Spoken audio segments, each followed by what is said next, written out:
بسم اللہ الرحمن الرحیم۔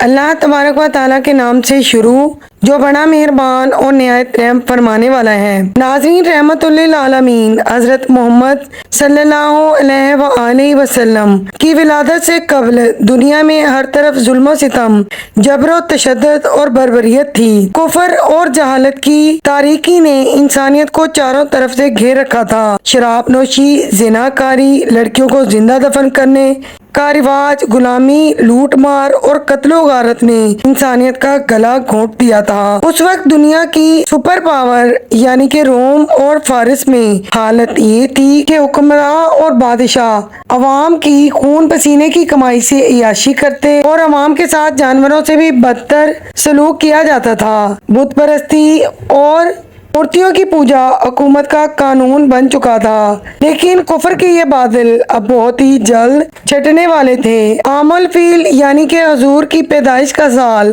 فتح و نصرت، خوشحالی اور تر و تازگی کا سال تھا۔ قریش اس سے قبل قحط سالی اور بدحالی کا شکار تھے۔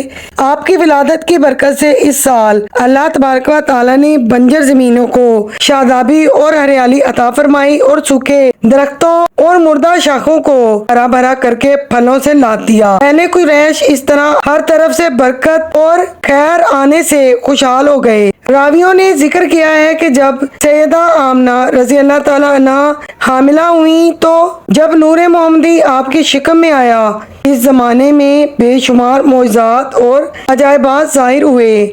سیدہ آمنہ خود فرماتی ہیں کہ جب حمل کے 6 ماہ گزرے تو میں نے خود ایک شخص کو دیکھا جس نے مجھ سے کہا کہ اے سیدہ، تمہارے بطن میں جو بچہ ہے وہ کائنات میں سے سب سے افضل ترین شخص ہے۔ رات کے وقت کعبہ اور اس کے اطراف میں موجود جانور بولنے لگ جاتے اور ایک دوسرے کو مبارکباد دیتے۔ مجھے حمل کی مشقت اور اس کا بوجھ محسوس ہی نہیں ہوتا تھا جیسا کہ دیگر عورتوں کو ہوتا ہے۔ ایام ولادت میں اللہ تبارک و تعالیٰ نے فرشتوں سے فرمایا کہ تمام آسمانوں اور جنتوں کے دروازے کھول دو۔ تاریخی کتابوں میں یہ بات بھی لکھی گئی ہے کہ محمد صلی اللہ علیہ وآلہ وسلم کی آمد سے قبل دنیا کے مختلف بڑے بڑے بت خانوں میں کئی بار غیبی آوازیں بھی سنی گئیں کہ اب بت قدوں کے خاتمے کا وقت آ چکا ہے اور ایک صادق نبی کا ظہور ہونے والا ہے۔ حضور کی پیدائش سے قبل عرب کے نجومیوں میں کسی بڑی شخصیت کی پیدائش کا چرچا عام تھا اور اہل کتاب بھی اپنی مذہبی کتابوں میں آخری نبی کے متعلق پڑھتے آئے تھے۔ انہیں احساس ہو گیا تھا کہ اس نبی کی آمد کا وقت ہو چکا ہے، لہذا حسان بن ثابت فرماتے ہیں کہ وہ 7 سال کے تھے اور یثرب یعنی کہ مدینہ میں رہتے تھے کہ اچانک انہوں نے ایک دن دیکھا کہ ایک یہودی بلند مقام پر کھڑے ہو کر چیختے ہوئے کہہ رہا تھا کہ اے یہودیوں، آج رات احمد کا ستارہ طلوع ہو چکا ہے جس میں وہ پیدا ہوگا۔